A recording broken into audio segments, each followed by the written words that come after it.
Hi everybody. So I wanted to make a video about what the situation with the 2026 midterms is and how the federal government in particular is going to have really interesting elections. So as you all know, right, the federal elections that take place in the midterm years are basically the same types of elections as quadrennial years when the presidency is up. But the difference between a quadrennial and a midterm election is, the presidency actually being up for election. One of the major things that I think a lot of people talk about whenever they are discussing the 2026 midterms is just how different it is, even though you have a situation like the Democrats being on top. Now, just for some context, right? Midterm elections tend to be not good for the governing party. And by governing party, I mean whatever party is currently in control of the White House. Generally speaking, when a new politician is elected to the White House, there's not going to be too much what we call split ballot voting. So you're not going to have people voting down ballot for senators and representatives in the U.S. House that are of a different party. Unless they have some specific reason to, they're probably going to stick with the party that they voted for the White House. And as a result, you tend to have quadrennial elections result in a party taking all three chambers, at least in terms of like modern American politics. This used to not be as much the case, but then around 1994, during the Republican Revolution, Republicans took control of the U.S. House of Representatives for the first time in 4 decades. And so, in the eyes of a lot of people, that kind of brought about sort of a new age of politics, as, the new Speaker of the House, Newt Gingrich, definitely tried to make the Republican majority a lot more ideological, a lot more focused on ideas and beliefs, right? And so, ever since then, we've kind of had this typical line of, historical kind of line of things where the president will be elected and then 2 years later, he will lose one of his chambers of Congress, and that loss will result in the inability of him to pass legislation. For anyone who doesn't know, in order to pass a bill, the bill has to be passed in one of either the Senate or House of Representatives, and then it is taken from that chamber and it is passed to the other chamber. The other chamber has to approve it, and then the bill goes to the president's desk, and if the president signs the bill becomes law, right? But if the president does not sign the bill, that is called a veto, and the bill gets passed back to the Senate and House of Representatives. If both chambers pass the bill with a 2/3 margin, they can override the veto of the president, meaning they can effectively give the bill their signature, and the bill will become law even if it doesn't have the president's approval. But in modern American history, as you can probably imagine, 2/3 majorities in both chambers of Congress, the Senate and the House, is basically non-existent. It is basically not happened ever in modern American history. Since the Republican Revolution, it has not happened once. And as a result, ever since then, things like, presidential removal, things like, passing a bill, have been a lot more difficult to get done, at least in my opinion. But anyways, to kind of get back on point, right? The U.S. House of Representatives, all 435 members of the chamber are up for election every 2 years, right? They are divided up into districts. You probably have heard people talk about whatever district you live in. You're going to have one House rep, but then based on whatever state you live in, unless you live in the District of Columbia or in a non-U.S. state, like a U.S. territory, you are going to have 2 senators.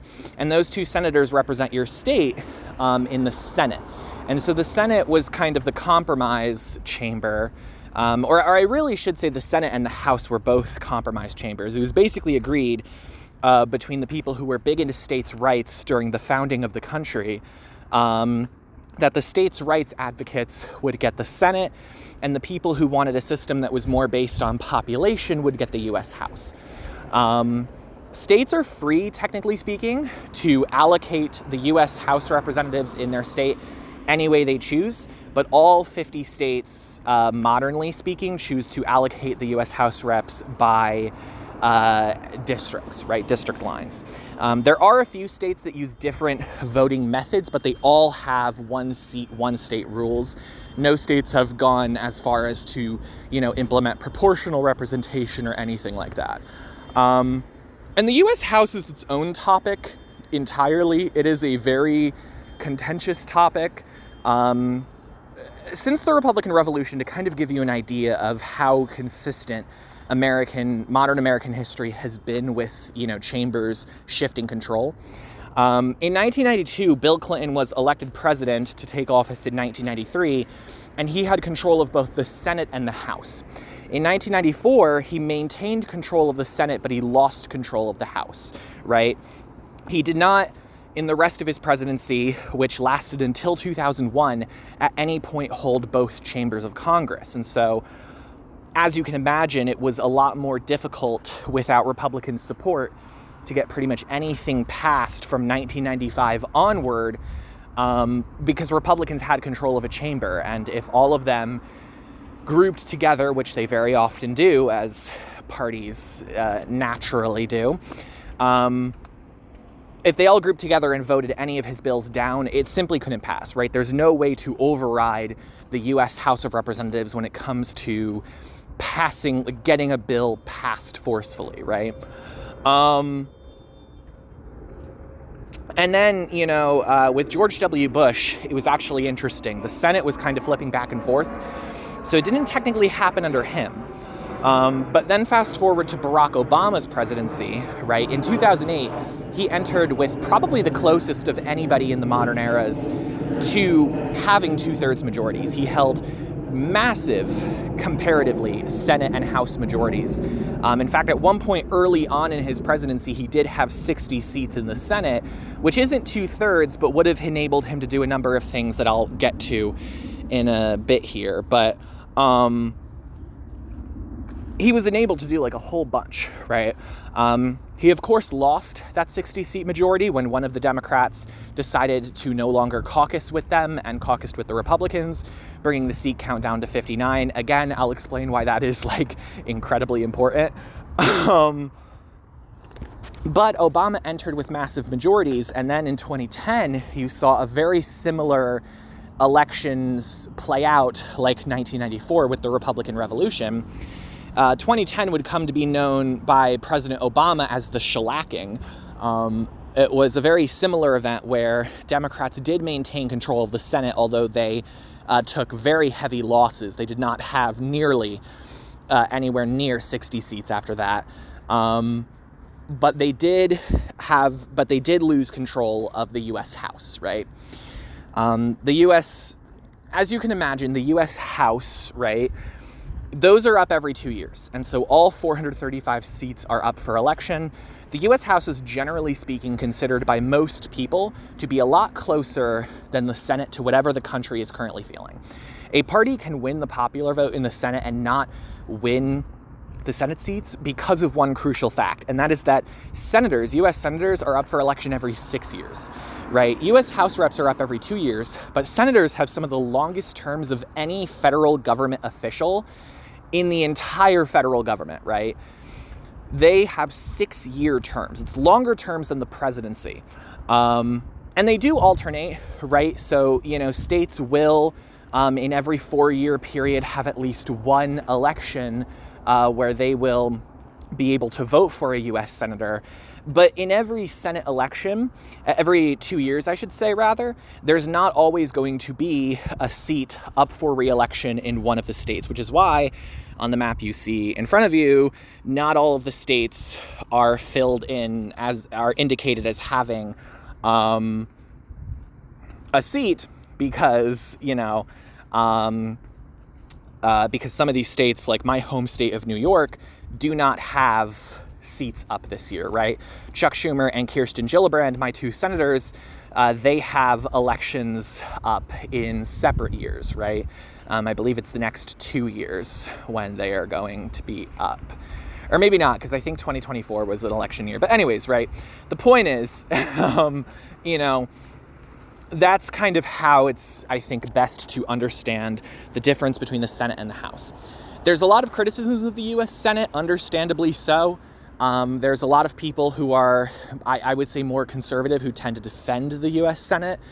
And then there are a lot of people who are more progressive who tend to criticize it. And in certain rare cases, although this is becoming more common as time goes on, in my opinion, in certain cases they will outright call for its abolition because they think that it's inherently anti-democratic.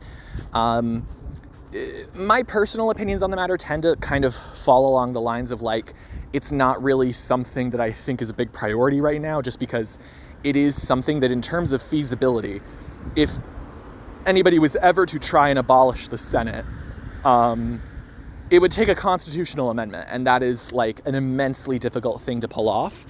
And so there would need to be probably upheaval on both sides of the political aisle and, disapproval of the Senate on both sides in order for such a thing to pass. But anyways, right?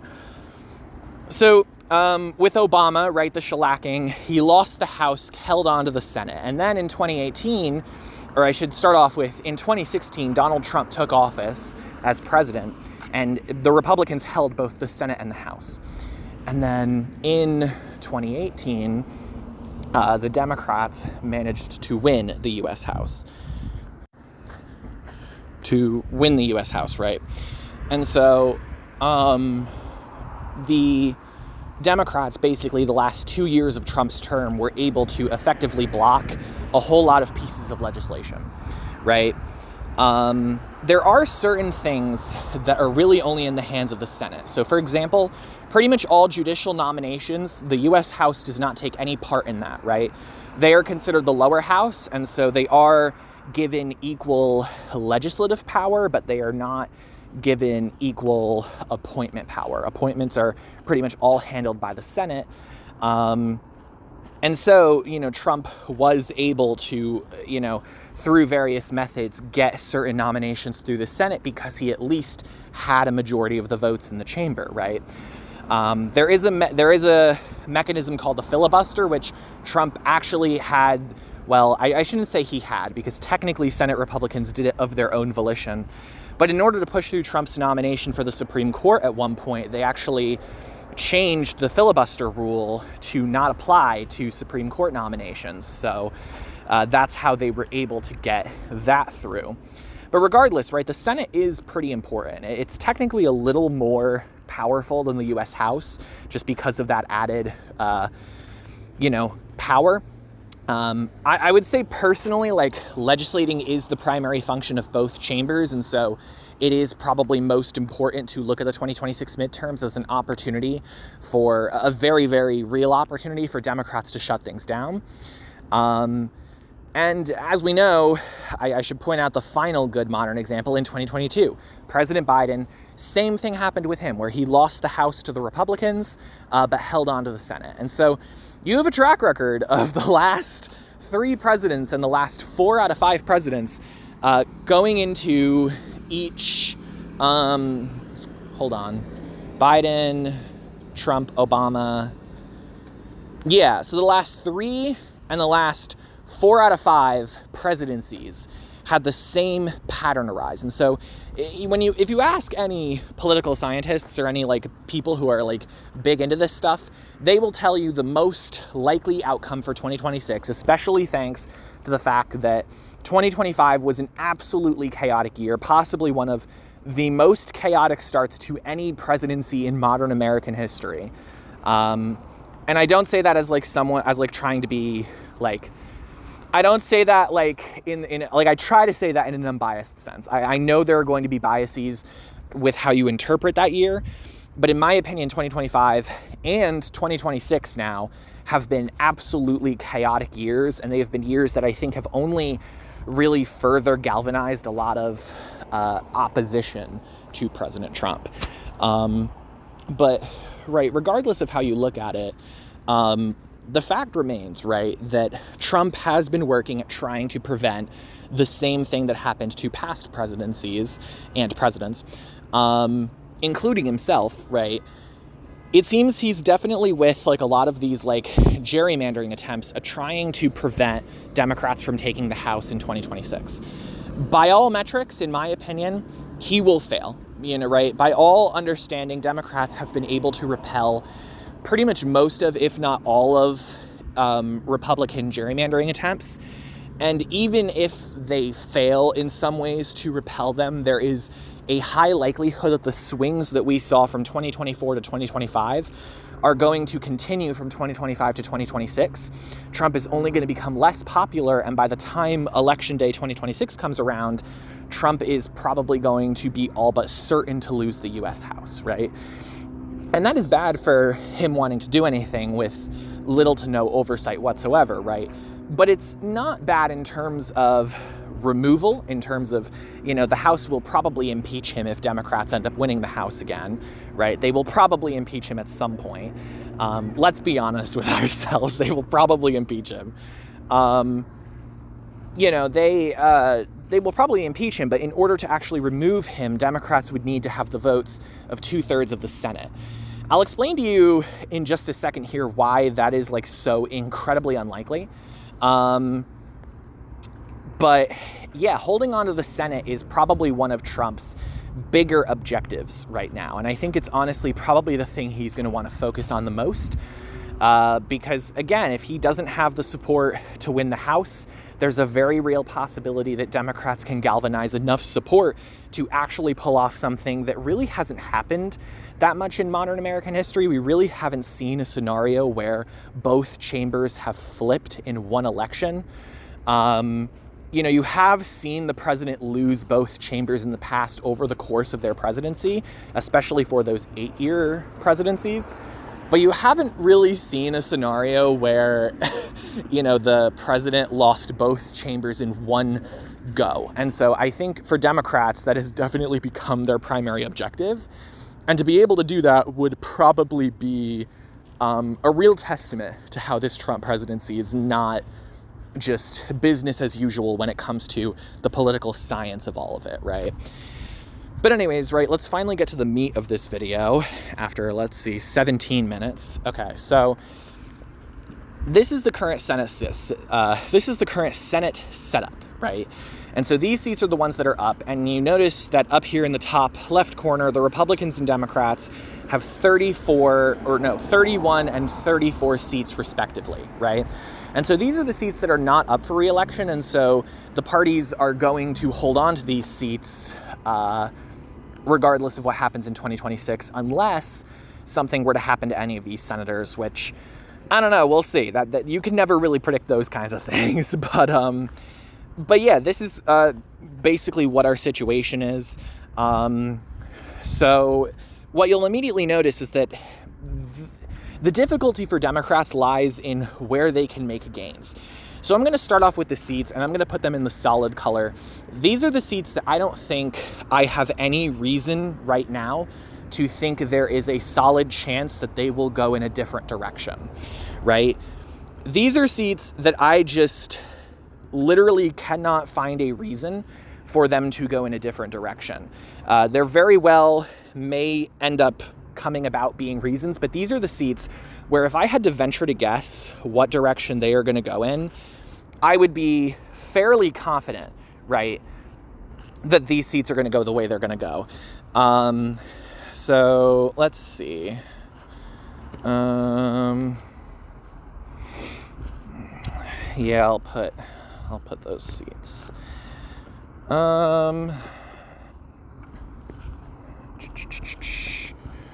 Bum, bum, bum, bum, bum, bum.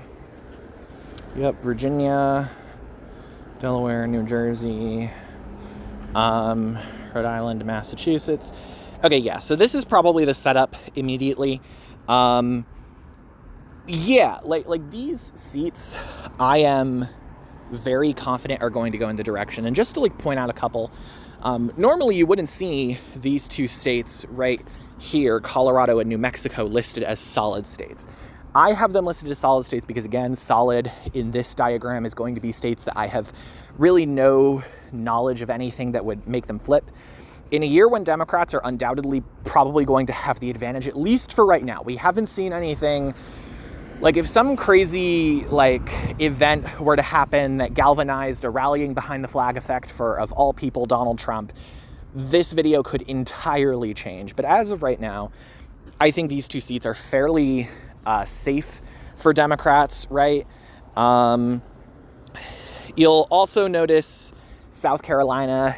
I know that there is the popular House Rep Jim Clyburn, but he is very old, and I don't think he's running. So I don't really have any reason to think South Carolina is going to flip, even though it is, in my opinion, a lot less Republican than some of these other states in the Deep South. You'll notice Minnesota. Minnesota tends to be somewhat closer to Republicans on good years for the GOP. But I don't have any reason to think Republicans are going to be able to pull off an upset here. Again, it's expected to be a year that favors Democrats. And it doesn't seem like there's any reason to think things are going to flip there.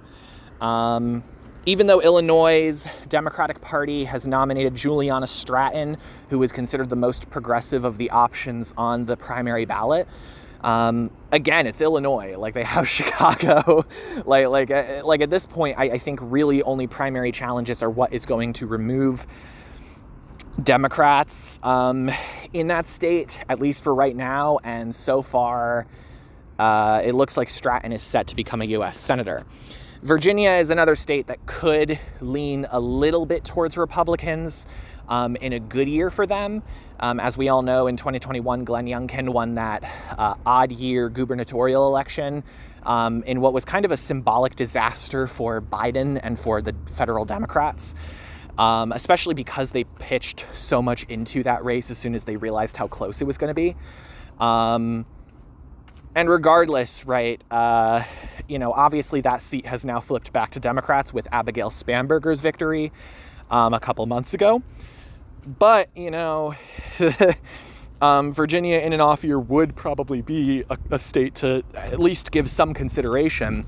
But as we know, this is not a year that is expected to be good for Republicans. And so I can safely say that seat will go nowhere. Same with New Jersey, basically the exact same scenario with New Jersey. And yeah, so all of these remaining seats, I have at least something to say about them. So I think for the likely category, so for the next color down, I think I'm going to go with seats that I am fairly confident are going to go one way or the other. But I do have something to say about them. And so if I look at any seats that could be this, I would say these two states up here are probably going to fall into this category. Montana, incumbent Senator Steve Daines, if I remember correctly, is not running for re-election. Democrats in Montana apparently were a little irritated when this was announced very, very late in the process, like within like a couple minutes of the deadline, because they thought that former Senator Jon Tester might throw his hat into the ring if he had more time to think about the logistics of it, with the added information that it was going to be an open seat. Instead, Democrats have coalesced behind a different candidate. And again, I think Montana is one of those states that definitely gives the appearance of a solidly Republican state. But in a very good year for Democrats, it can become somewhat competitive depending on who they're running. And so I think depending on how I think the lone person for the Democratic nomination, depending on how his campaign goes, I think this race does have something to think about when it comes to it. I don't think there's like little to no consideration to be made here. I definitely think it's on the lower end of states that Democrats should expect to get anywhere with. Same thing with Nebraska. Nebraska actually doesn't have a Democratic nominee. Dan Osborne, who came uncomfortably close for Republicans to defeating Republican Senator Deb Fischer back a couple of years ago. He is running for the U.S. Senate again and is this time challenging the other more junior Senator, Pete Ricketts. And polling data doesn't suggest that Osborne has made too much improvement off of his last election as of right now, but it seems like he does add something to the race that running as a Democratic nominee would not add. And he does follow the model that Bernie Sanders has been supporting, where a lot of politicians who, don't necessarily fit the model of Democrat, whether that be they're too conservative or they're too progressive, Sanders has encouraged those kinds of politicians to run as independents. So Osborne definitely fits that MO. And, who knows? Like, Osborne does have the opportunity to make this race competitive, so I do have reason to believe, similar to Montana, that this race something could come of this. Iowa, okay, so Iowa typically is going to be a state that in a good year for Democrats will come into the fold in some degree. I think, interestingly, Iowa is actually less likely to go for Democrats than Ohio this year, even though in the eyes of many Democrats, it was the exact opposite in 2024. They kind of felt like J.D. Vance on the ballot basically closed off Ohio, whereas Iowa in the last few days of the campaign was looking possible for Kamala Harris to pull a massive upset in. But it seems like Iowa has really only continuously cemented its status as a state that is going to be mainly favorable to Republicans. I haven't seen any Democrats in this race that have indicated that they're going to be competitive. But just from the fact that this election cycle has the potential to be massive for Democrats, there's naturally going to be suspicions that Iowa could flip. But in terms of is this still in the category for right now with a lack of, candidate nominations and stuff like that? Is this still in the category of elections that I think will favor Republicans? Yes. What else? I unfortunately have to put Florida into this category.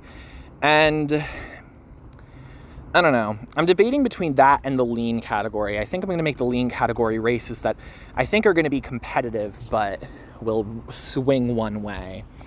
I think I'm going to leave Florida for that category.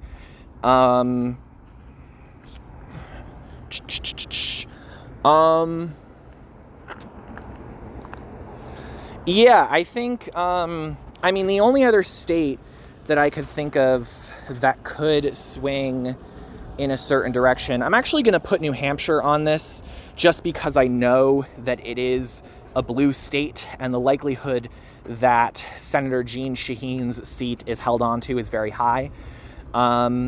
The main thing that keeps New Hampshire from being a pretty solid state for Democrats is the fact that John E. Sununu, one of those infamous Sununus, infamous for Democrats, famous for Republicans in the state of New Hampshire. Yeah, John E. Sununu, a former U.S. Senator actually from the 2000s, he is running. And that automatically makes this race more than just like a Passover. I think this is genuinely a race that Democrats might end up screwing up with big time. John Sununu doesn't appear to be as charismatic or as popular as Chris Sununu. He only held office way back in the 2000s, 2003 to 2009 or something like that. And he hasn't really held any high profile status in the state since. So I think there's really no reason to think this is going to be a competitive election, at least right now. But I do think there is reason to say this race is not just a guarantee for Democrats, and they should keep an eye on things, at least keep an eye on things. I'm not going to say Maine for reasons we'll get to. See, I'm debating with Michigan because Michigan has the real potential to be a battleground. I'm going to leave it as a battleground just because it was a battleground in 2024. So now we're going to get to states that I think will be battlegrounds, but won't be I do have a prediction, right? I'm going to leave the tilt for states where I think it could go either way, and I'm really not certain about which way it's going to go, and I'll just guess for the tilt elections. But for the leans, I definitely have a guess, and Obviously, we have to start off with Michigan. I'm fairly confident that Michigan is going to be won by the Democrats. It is a battleground state, but in a year where Democrats are probably favored, it is probably going to be a state that Republicans are going to focus a lot less on. It honestly does depend a lot on who the nominee is. That primary is very contentious. You have Abdul El-Sayed, Mallory McMorrow, and Haley Stevens, who are all seen as more progressive to more conservative, respectively. So El-Sayed is considered, the most progressive candidate. He is the candidate endorsed by a lot of the anti-AIPAC types. And Haley Stevens is sort of the establishment candidate. And Mallory McMorrow has tried to find a spot in the middle, and she has been somewhat successful. In fact, her, despite not holding as big of an office as Haley Stevens, actually appears to be doing quite well in the polls right now. But McMorrow does appear to have the issue that she has taken money from AIPAC or AIPAC-adjacent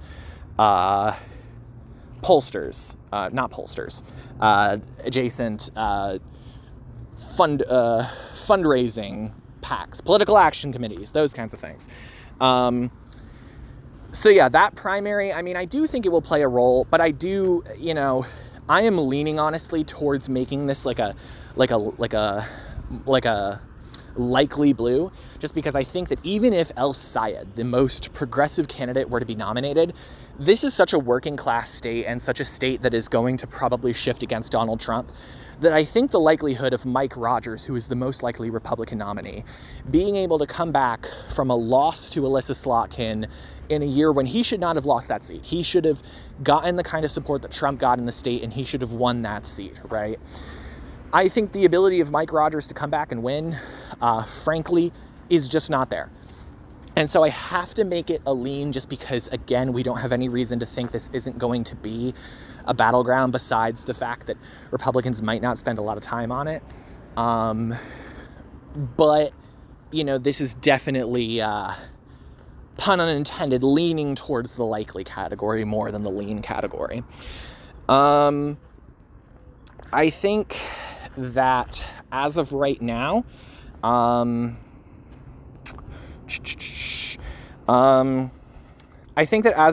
we have reason to believe that Republicans are going to win this state in Florida.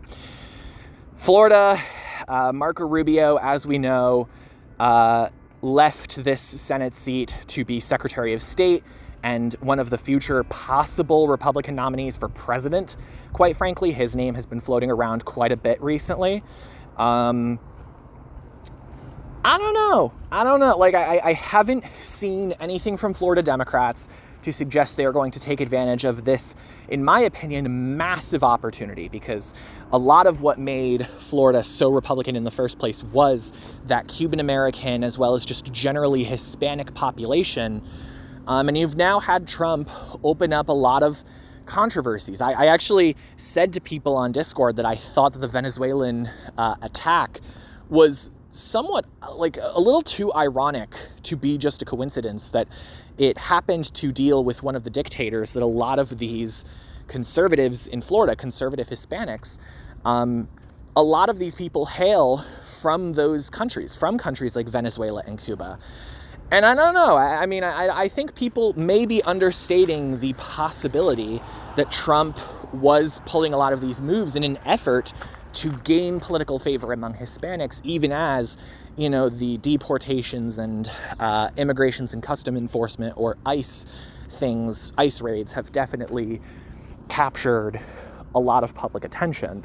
So I think it's possible. I think it's possible that played a role in Trump's decision making.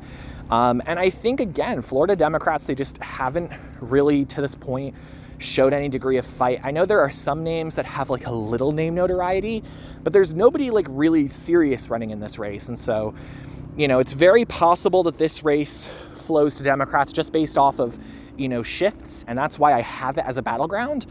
But I don't have much of a reason other than the shifts to think that this state could go blue. There really isn't anybody sticking out as a real potential candidate. I think North Carolina and Georgia are going to go blue. And this is maybe a little controversial because I think the North Carolina push from tilt to lean could end up coming back to bite me. Georgia, I think there really hasn't been any signs that anybody significant is going to take on incumbent Senator Jon Ossoff. Ossoff really hasn't seemed like he is, going to, have any. I mean, Ossoff, he's fairly popular. He was able to come back and win that runoff election against David Perdue in his last election, despite coming very close to losing on the first ballot and not getting the chance at a runoff. Ossoff has been thrown into the presidential conversation. That's how confident some people are about this guy. And so, I don't really have any reason to believe Republicans have like a serious opponent. Brian Kemp doesn't appear to be running, if I'm not mistaken. Nobody really seems to be throwing this race for a loop with Democrats. North Carolina is interesting because North Carolina, we know who is in this race. It is the Republican nominee is going to be former chair of the federal RNC, Michael Whatley. And the Democratic nominee is former North Carolina governor, up until very recently, Roy Cooper. And I know it is Cooper and not Cooper because it was actually something that I stumbled upon that was somewhat of a side topic in North Carolinian politics for a little while, that his name actually is pronounced more of the native way to where he grew up rather than the standard Cooper. So it is Roy Cooper, for anyone who didn't know that. Cooper and Whatley, I mean, the interesting thing here, right, is that both of them have profile, right? Whatley is the former head, essentially, the former top dog of the Republican Party. He wasn't the most influential person. The RNC chair never is the most influential person. But he was the technical, in terms of hierarchy, head of the party, right? And so he does have, nationwide name recognition based off of that. Roy Cooper's the former governor, and very successful governor at that, getting elected at a time when Donald Trump was also winning the state, right? He was elected in 2016 and 2020. Trump won the state in both of those elections. So Cooper has appeal. I think Cooper is favored to win this race against Michael Whatley right now. The polling data suggests that Cooper really hasn't lost a whole lot of popularity. He is very old. I could see the debates turning out to be disastrous for the Cooper campaign. I could easily see that happening. But again, I think that Whatley hasn't provided anything substantial to suggest that a former governor of the state, a former very recent governor of the state, isn't going to have a big time advantage when it comes to this race.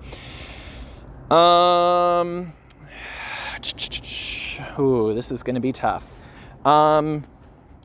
Okay, so this is going to be an opinion that I think some people are going to be find a little controversial. I do not think this Alaska race has earned tilt status. Mary Peltola is the major Democrat running in this race. She's expected to be the front dog of the Democrats. Dan Sullivan, the incumbent Republican senator, is expected to be the GOP's top dog in this race. The problem I have with Peltola is that she did, in fact, win that pretty famous House race back in 2022, or I should say 2 House races back in 2022 against Sarah Palin and Nick Begich. But a big reason why she won those races, if any of you remember, is because in the ranked choice voting method that Alaska uses, and is one of the few states that, in my opinion, rightfully uses that process, Alaska did end up having Sarah Palin beat out Nick Begich in terms of first preference votes. And so it was Palin versus Peltola. But fast forward to 2024, and you could argue that this was a jump up for Republicans because now it was a quadrennial election. But jump up to 2024, and Nick Begich was the sole major Republican on the ballot against Peltola, and he defeated her. I get the Peltola hype, but I also don't. I think I get the Peltola hype because I think she is the closest Democrat in some time to being able to win here in Alaska, possibly since Mark Begich back with the gubernatorial election for Dunleavy's first term. I get the hype. I don't get why it is so massive to the point where some people think Alaska is going to be pretty confidently won by Democrats in 2026. Again, this is a state that very easily could flow in that direction for Peltola and for Democrats in the state if, things turn out to be, it turns out to be true that this is like a historic shift away from the president.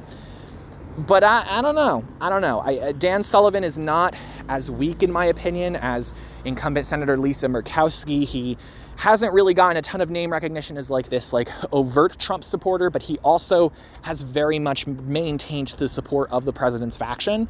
There hasn't been any Kelly Shibakas thrown in there against him. And so in my opinion, right now, this race seems like it is favoring Sullivan, but I do think Peltola will bring it close. And who knows, it could flip depending on how big the margins are. Okay, so these final three states I think are where it gets interesting, and I think where we get into the tilt. As you know, how can I get rid of this? There we go. So in the current standing, you have 49 for Republicans, 48 for Democrats, assuming my predictions are right here.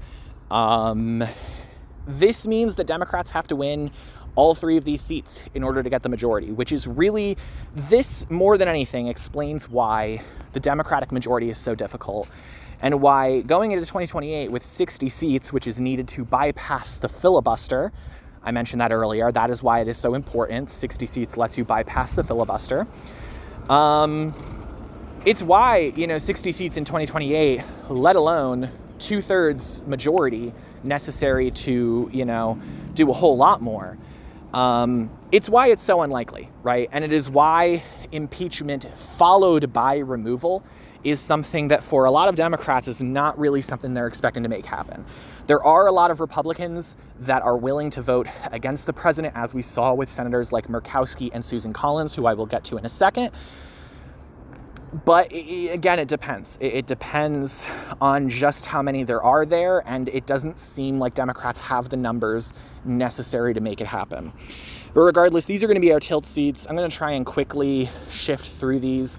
The Texas race is probably the most famous in the country right now. James Tallarico, who is considered the more moderate, quote-unquote, candidate,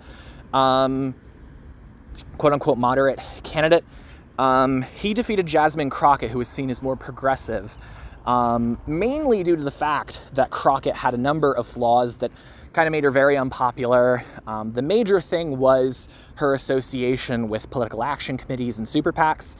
But there also were just some character flaws about her that made her very dislikable, in my opinion. So Tallarico ended up winning that race. And the Republican Senator John Cornyn is being challenged by a candidate who's seen as more of a Trump ally in Ken Paxton. And the race has gone to a runoff, which is supposed to be held, I believe, a couple months from now. So that race could prove to be competitive. I think right now, with where we are sitting, I think I am not by any means confident in this, but I am saying I think right now Tallarico is in good position. I think he is likable. I think he is able to appeal to Christians in Texas, which is going to be a big thing pretty much anywhere in the South, let alone the rest of the country. I think he is able to appeal to different types of voters. I think progressives aren't completely turned off by him. I think Republicans have a very divided primary, and I think regardless of who gets nominated, I think they're going to be vulnerable. I think Cornyn is on the older side. Ken Paxton's also on the older side, but Ken Paxton has a lot of, ways to attack his character. I think Republicans are in for issues here, and I think it's going to be probably one of the races where they're going to try to spend money and win. I don't know, though. There's a couple of races like that here in these midterms, so... I think Ohio might end up being where things get kind of thrown down. The two most likely nominees right now, according to most analysts, seem to be incumbent Senator John Husted for the Republicans, who was the former lieutenant governor and got nominated to replace, I believe, J.D. Vance when he became vice president. And the Democratic nominee appears to look likely to be Sherrod Brown, who was the Democrat senator from Ohio for quite some time before he was defeated recently by Bernie Moreno. I have to think this is going to go for Republicans. I think Brown definitely brings an appeal to the table. I don't know. I think Brown, it's going to be interesting. I think this could go really either way. Honestly, I might just say, based on shifts alone, this race might go for Brown. I'm actually going to change my prediction there. I think Brown could win this race, right? I think Brown, he has the name recognition. He has the popularity. It's just a matter of how much of the shift in the state occurs from 2024 when Brown lost. And I think that shift very, very easily could be big enough to see him win this race, especially considering it is him and not a lesser known Democrat in the state. In Maine, the issue for Democrats, I think, is pretty significant. Susan Collins, who is the very popular longtime Republican senator from there, she is considered to be a moderate. She voted, if I remember correctly, for impeachment of Trump in his first term, or more so voted for removal, I should say. She's considered one of the moderate swing voters, so for a lot of Democrats, there really isn't much concern in possibly losing her vote, but possibly losing her seat. But, it's still, nonetheless, it would probably be pretty nice to win her seat. Now, the Democrats have a massive primary to decide who to challenge her. It's probably one of the most vicious primaries in the country right now between progressive Graham Plattner and the more seemingly moderate current governor of the state, the governor of Maine, Janet Mills. Right now, Plattner, the progressive, who is propped up by, allies of the likes of Bernie Sanders and whatnot, he does appear to be beating Mills in the polls, last I checked. And that is mainly thanks to the fact that Mills has seemingly gone on the attack on Plattner's character, and she seemingly hasn't really run that great of a campaign, considering she is literally the governor of this state, having been elected to that position 2 times. So I think it could be, frankly, an indictment on Mills more than anything if Plattner ends up winning this race. But, this race, I think it could make a difference, honestly. And I'm saying this as someone who tends to favor progressives. I think it is possible that Mills ends up being the better choice here, just because, she's the governor of the state. Susan Collins is a senator. Mills, I think, would be able to some degree, kind of fend off some of the Republican pushes here. Some of the more, people who vote for Collins just based off of name recognition. I think Mills could possibly offset a lot of that. But on the other hand, I think Graham Plattner, he's had a lot more energy seemingly to his campaign than Mills's. And he has seemingly shown that a lot of the things that were qualities about Mills may not actually be so significant when it comes to voters in Maine. I know the Democratic Party doesn't necessarily represent the entirety of the Maine electorate, of course, by no means, but it does, I think, represent sort of a fraction of that. And I think the fact that Mills is seemingly losing by decisive margins to Plattner, I do think it says something. I do think Susan Collins' age combined with margins could make this swing in the Democrats' direction.